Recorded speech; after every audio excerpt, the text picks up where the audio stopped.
Episode की शुरुआत में ही जियोंग गोंगल से पूछती है, महाराज तो राजमाता से सुलह करना चाहते थे, तो ये विद्रोह कैसे? तो उसके उत्तर में गोंगल बोलता है कि ये सब राजकुमार जेसंग का किया धरा है। उसने बाकी मंत्रियों को भी मार दिया है और आपको भी मारना चाहता था, इसलिए मैं आपको वहाँ से छुपा के ले आया। ये सब सुन के जियोंग ह्योन के पास जाने की जिद करती है, पर गोंगल ये कह के रोक लेता है कि आपका जिंदा रहना महाराज के लिए सबसे अच्छी खबर होगी, इसलिए हमको छुप के ही रहना होगा। यही सीन कट होता है और हांग परिवार के मंत्रियों को दिखाया जाता है, जिनको उस जेसंग ने धोखे से बुलाया था राजमाता से मिलने के बहाने। पर वहीं उनका सामना जेसंग से होता है और उन मंत्रियों को पता चलता है कि उनको राजमाता ने नहीं जेसंग ने बुलाया था ताकि उन सबको मार सके।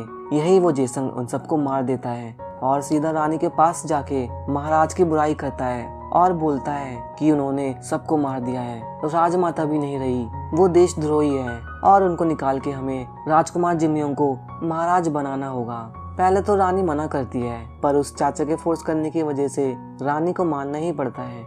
इसके बाद हमें सेनापति को दिखाया जाता है, जिसने महाराज को बचा लिया था। यही सीन कट होता है और सुबह का सीन दिखाया जाता है, जहाँ प्रजा के बीच जेसन के आदमी द्वारा अफवाह फैलाई जा चुकी थी कि ह्योन ने राज परिवार के लोगों को मार दिया है। जब अफवाह फैलने लगती है तो ये सब उस कपटी चाचा के साथी भी सुन रहे थे और खुशी से फूले नहीं समा रहे थे। दूसरी तरफ राजकुमार जिम्योंग को दिखाया जाता है, जिनका राज अभिषेक हो चुका था, पर उस जियोंग का प्लान अभी भी राजगद्दी पाना ही था, क्योंकि राजकुमार जिम्योंग अभी छोटा था। उसको बस प्रजा को दिखाने के लिए राजा बनाया गया था। बाद में उसको मार के उसका खुद ही राजा बनने का प्लान था। और उधर जियोंग को गोंगल बता रहा होता है कि सारी प्रजा ह्योन को ही दोषी मान रही है और सुना है कि वो सालागोची जंगल में गए थे आपको बचाने के लिए और वहाँ युद्ध हुआ था जहाँ उनकी मौत हो गई होगी। जियोंग ये बात नहीं मानती और गोंगल को अपना पेंडेंट देकर ह्योन तक पहुँचाने को कहती है। गोंगल मान जाता है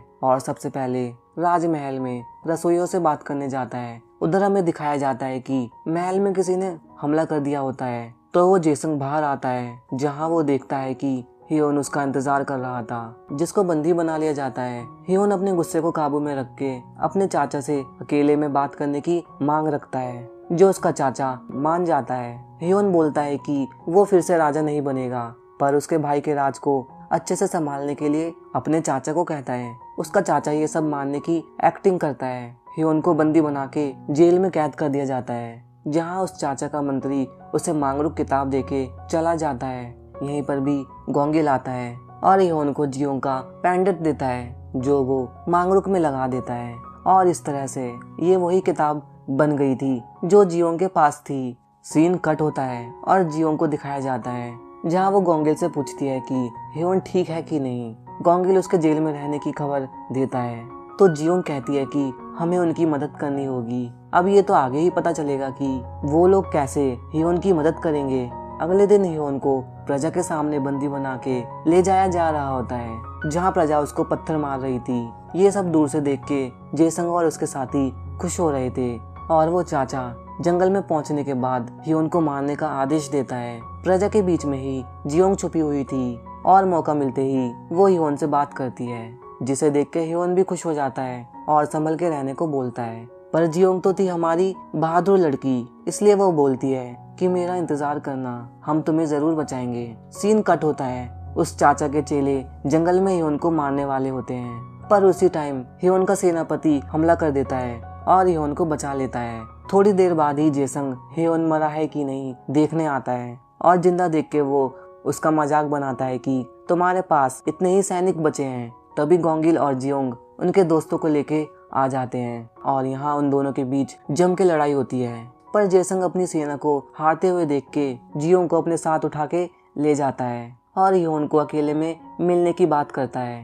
ह्योन भी उसके पीछे अकेले चला जाता है और अपने सेनापति को महल को जेसंग के कब्जे से छुड़ाने को बोलता है। ह्योन की सेना महल के सिपाहियों को भी धूल चटाने में कोई कसर नहीं छोड़ती। उधर गोंगल सकी खांग के पास अपनी बहन का बदला लेने जाता है, पर यहाँ भी सकी खांग खुद ही आत्महत्या करने की कोशिश करती है, पर फिर भी गोंगल उसको तलवार घुसा के मार देता है। दूसरे सीन में ह्योन को दिखाया जाता है, जो जेसंग के पास पहुंच चुका था, पर जैसे कि हम सबको पता है हीरो हमेशा अकेला ही आता है, पर विलन अपने झुंड के साथ ना रहे ये तो हो ही नहीं सकता।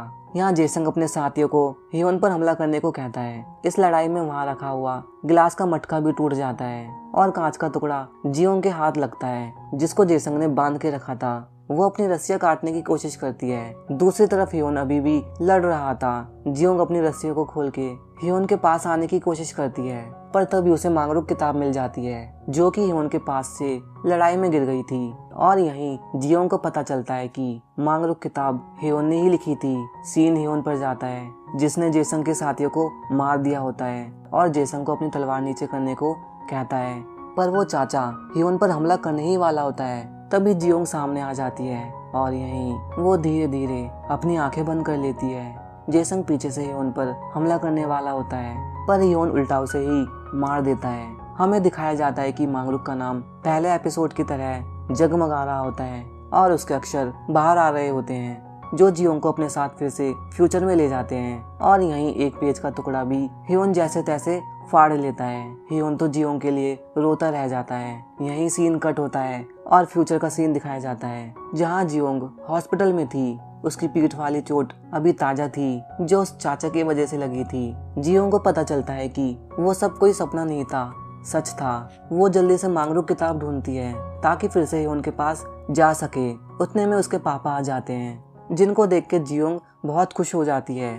इसके कुछ दिनों के बाद ही जियोंग को हॉस्पिटल से छोड़ दिया जाता है। घर आके भी वो मांगरुक किताब की आखिरी पन्ने की पंक्तियां पढ़ती है, पर कुछ नहीं होता। जब वो हियोन के बारे में सर्च करती है तो उसे पता चलता है इतिहास बदल चुका है, क्योंकि जहाँ हियोन की बॉडी मिलनी चाहिए थी वहाँ उसकी बॉडी कभी नहीं मिलती। सीन कट होता है और 1 मंथ बाद का सीन दिखाया जाता है, जहाँ उसको एक बड़े होटल में शेफ के लिए बुलाया जाता है, क्योंकि उनको शेफ नहीं मिल रहा होता है और उनकी रेस्टोरेंट की रेटिंग बहुत कम थी। जियोंग इस ऑफर को एक्सेप्ट कर लेती है, पर सिर्फ 1 मंथ के लिए। किचन में जाके वो देखती है बाकी कुक जेसंग एरा वाले उसके दोस्त की तरह दिख रहे थे, जिनको देख के वो बहुत खुश होती है और जेसंग एरा वाले नाम से बुलाने लगती है। पर असल में वो तो बस उनके वंशज थे, जिनका नाम भी अलग था। ये सब देख के जियोंग डिसाइड करती है कि उस रेस्टोरेंट के मेन्यू को वो न्यू बनाएगी, जहाँ वो जेसंग एरा में बनी हुई डिश ऐड करेगी। जियोंग की जेसन एरा वाली डिशेस लोग बहुत पसंद करते हैं और रेस्टोरेंट की रेटिंग बढ़ जाती है। साथ ही में हमारी जियोंग भी फेमस हो चुकी थी। रेस्टोरेंट और जियोंग की तारीफ सुन के उनके रेस्टोरेंट को रेटिंग देने के लिए एक आदमी आता है, जिसकी शक्ल हूबहू सोंगजे से मिलती थी। उसने भी जियोंग के न्यू मेन्यू वाला ऑर्डर किया था, पर कुछ ही देर बाद वो खाना वेटर वापस ले आते हैं और जियोंग से कहते हैं कि उनको खाना पसंद नहीं आया और खाने में कमियां निकाल रहे हैं। जियोंग सोचती है कि इस आदमी ने तो खाने को छुआ भी नहीं है, तो कैसे बोल सकता है कि खाना खराब है। इसलिए वो खुद ही उस आदमी से बात करने का डिसीजन लेती है।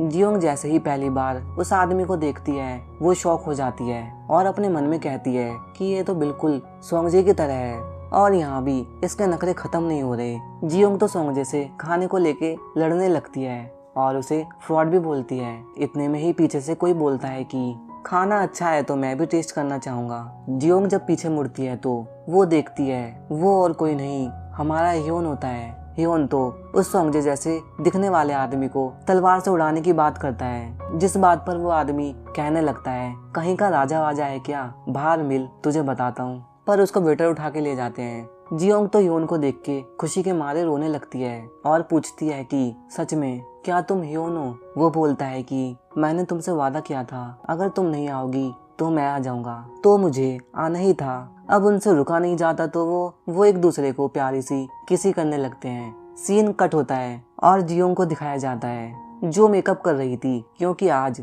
उसे हियोन वही पहली डिश बना के खिलाने वाला था जैसा उसने प्रॉमिस किया था। और जब जियोंग उस खाने को खाती है तो उसमें एक कमी होती है बटर की, तो वो बटर के साथ बनाकर हियोन को बताने लगती है।